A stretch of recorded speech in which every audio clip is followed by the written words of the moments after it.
On the day my wife and I became parents, my father pulled me aside to share some of his wisdom. He said to me, "Lots of people are going to give you parenting advice. Some will be great, and some not so much. Just do what you think is best, and you'll be fine." Now, for him, his only advice was to read to the new baby. Sure, read together as she grows up, but start now. And it doesn't matter what you read because babies don't understand words yet. Just read. And that advice really stuck with me. It seemed almost silly at first, reading to someone who has no concept of language. But I trusted my father's words, so I grabbed a book a friend had given me for RPG campaign prep. And that's how The Call of Cthulhu became my kid's first book. You know, cosmic horror might not be the most conventional choice for a newborn, but it was a fantastic choice because I enjoyed reading this book, and I think that should have come across in my voice. Looking back, I realized that my dad's advice wasn't just about the words. It was about connection and routine and shaping the way my child would come to engage with this world.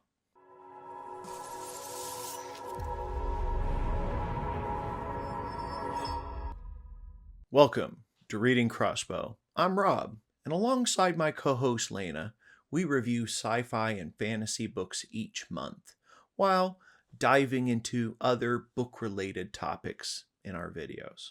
Today, in honor of Father's Day, I wanted to encourage you to read to your children, whether they're newborns, toddlers, or even older kids. Reading together provides incredible benefits.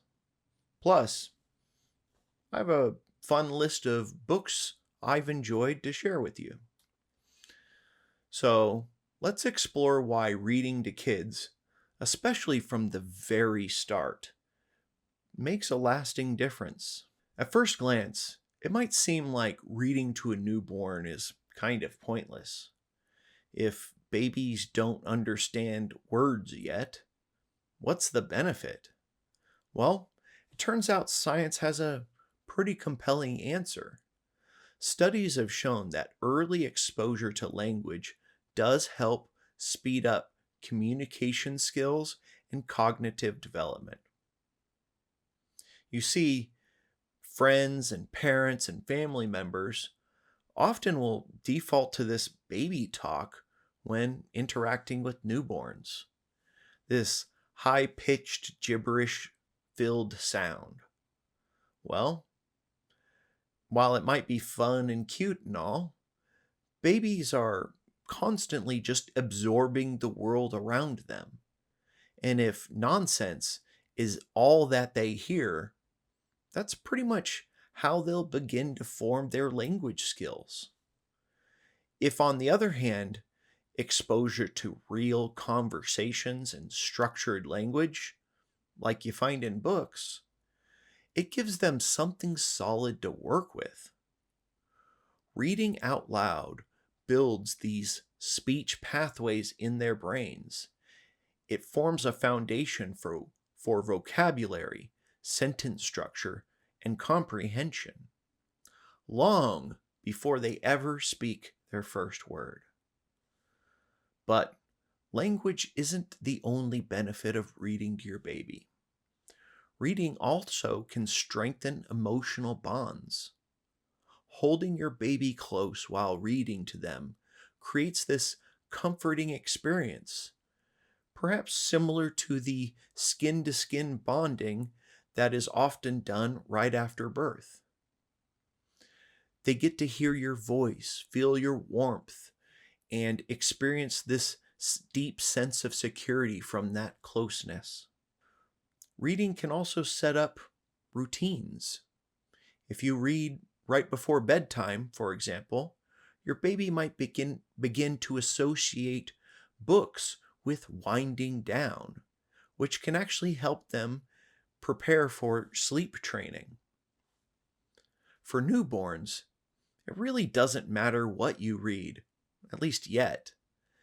That's why the Call of Cthulhu ended up being my first choice.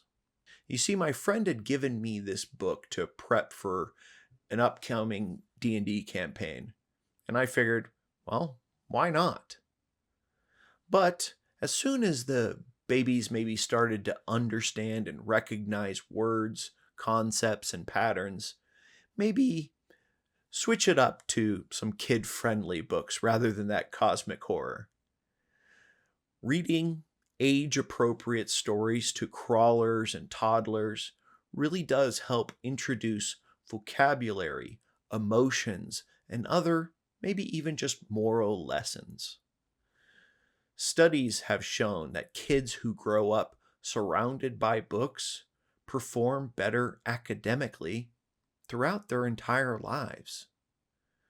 The more language they hear early on, the stronger their ability to comprehend, process, and then apply that information later. Now, beyond cognitive benefits, reading can also just be a rewarding activity in your home. Once we made reading part of our bedtime routine, our child began to look forward to it. In fact, it even was a bit of a motivational tool.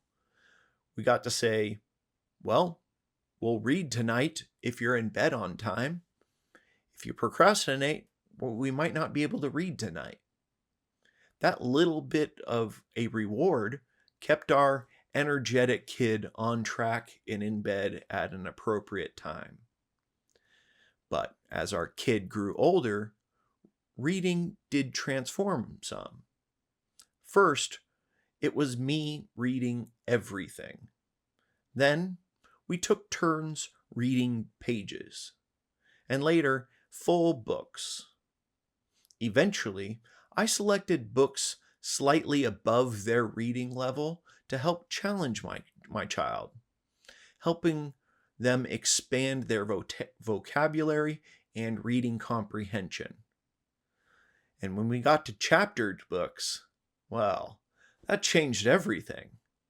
Suddenly, books weren't something we finished in one sitting.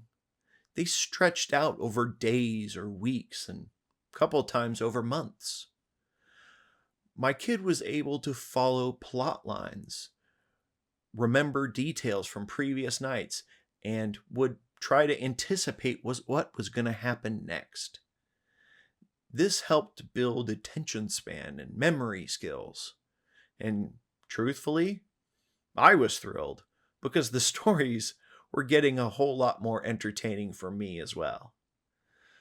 You see, we did read a lot of the classics, things like Dr. Seuss, The Wonky Donkey, and we read books like Dragons Love Tacos by Adam Rubin and The Day the Crayons Quit by Drew DeWalt. Those were some of our favorites. In fact, The Day the Crayons Quit was actually a fun one because it was written with like handwriting. So that was an extra challenge for a young reader.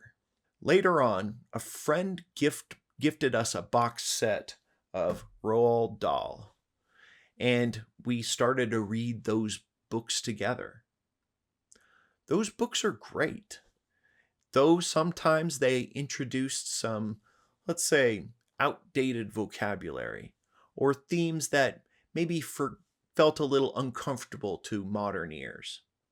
Now, when that happened, I occasionally did substitute some words. And while I believe that books shouldn't be banned or censored, as a parent, I do feel like it's okay to have some control over how I present certain stories and language. Next up, we have a series of books about Marvel's Black Panther by Ronald L. Smith. These are some solidly like elementary school aged books that star T'Challa as a preteen and later as a teenager, long before he becomes the Black Panther he's known for in comics or in the MCU. In these stories, due to a mysterious conflict in Wakanda, the king has sent T'Challa and his friend M'Baku away to keep them out of reach of their enemy.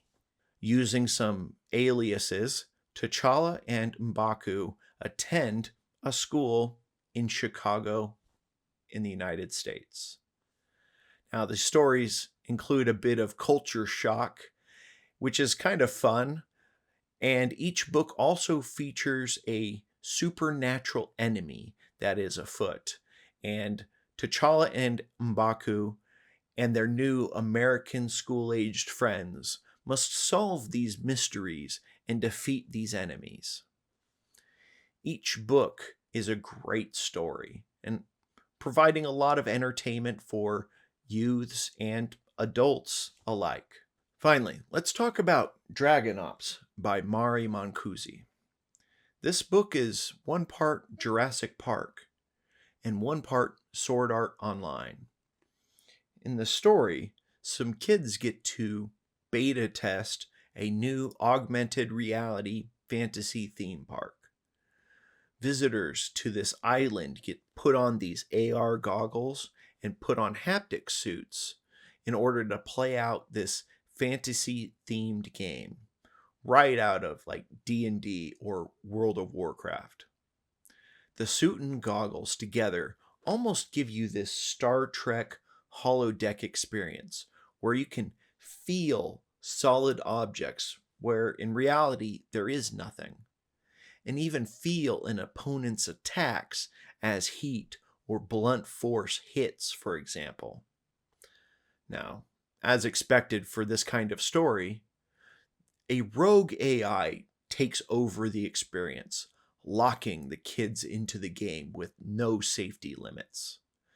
Attacks might be able to kill them now, and there's no way for them to log out or even remove their suits.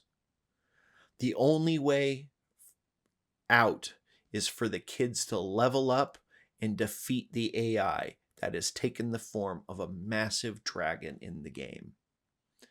Now, this was a very fun premise with plenty of inspiration from media that kids and adults alike will enjoy.